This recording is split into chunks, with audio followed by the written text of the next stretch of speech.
নমস্কার, আজকের recipe corn সোয়া chilli. এর জন্য আমি নিয়ে নিয়েছি কর্ন, সুইট কর্ন এবং কিছুটা সয়াবিন সেদ্ধ করে জল ঝরিয়ে নিয়েছি। এর জন্য লাগবে ডাইসড গাজর, ডাইসড ক্যাপসিকাম আর ডাইসড পেঁয়াজ কুচি। এরপরে আমি নিয়ে নিয়েছি গ্রেটেড আদা রসুন, গোলমরিচ, নুন, কাঁচা লঙ্কা কুচি।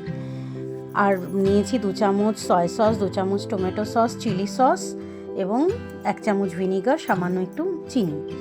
তো এখানে আমি ওই সসগুলোকে ভালো করে প্রথমে মিক্স করে নেব।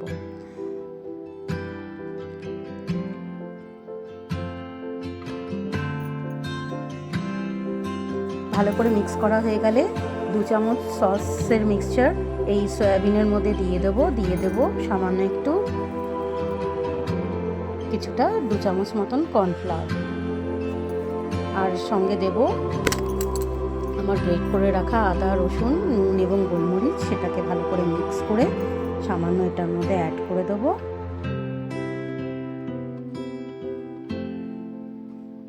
দিয়ে ভালো করে এটাকে আমি মেখে নেব, কোট করে নেব।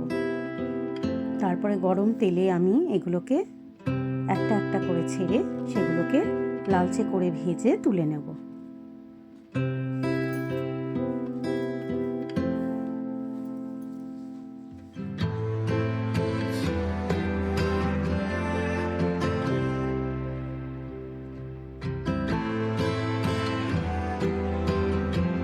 লালচে করে ভাজা হয়ে গেছে, আমি এগুলো তুলে রেখেছি। এবারে সেম প্রসেসে আমি ওরকমভাবে সুইট কর্নগুলো একটুখানি কোট করে নিয়েছিলাম সেম ইনগ্রিডিয়েন্ট দিয়ে। এবারে আমি সেটাকে ভেজে তুলে নেব। এরপরে আমি কড়াইতে দিয়ে দিচ্ছি পেঁয়াজ কুচি এবং গাজর কুচি। এটাকে আমি একটু কিছুটা ভেজে নিয়ে,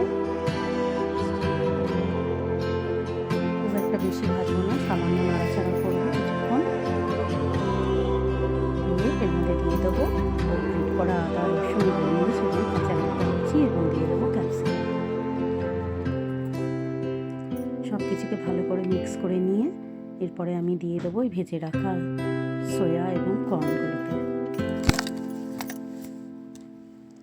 ভালো করে মিক্স করব সব ভেজিসগুলো, কর্ন এবং সোয়া চাংস। এবারে আমি দিয়ে দেব ওই যে সসটা ছিল তার মধ্যে সামান্য একটু জল দিয়ে দিয়েছি 1 চামচ কর্নফ্লাওয়ার। সেই সসগুলো আমি এর মধ্যে দিয়ে দেবো এবং সুন্দর করে এটাকে মিক্স করে নেব।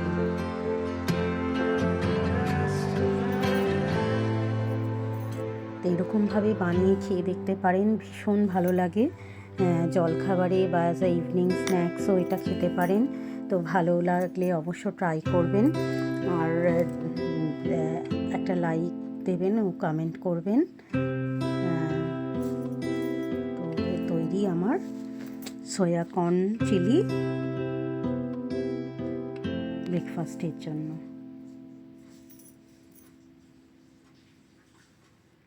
ভালো লাগলে আমার চ্যানেলটাকে সাবস্ক্রাইব করে দেবেন।